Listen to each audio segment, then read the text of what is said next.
श्रीलक्ष्मी श्रीमहालक्ष्मी क्षीरसागरकन्यके उत्तिष्ठ हरिसम्प्रीते भक्तानां भाग्यदायिनी उत्तिष्ठोत्तिष्ठ श्रीलक्ष्मी विष्णुवक्षस्थलालये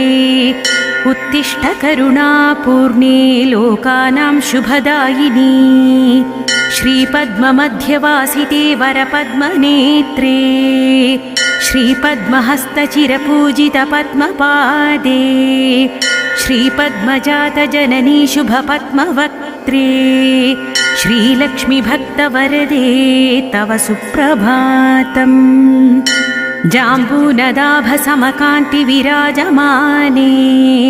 तेजोस्वरूपिणि सुवर्णविभूषिताङ्गी सौवर्णवस्त्रपरिवेष्टितदिव्यदेहे श्रीलक्ष्मीभक्तवरदे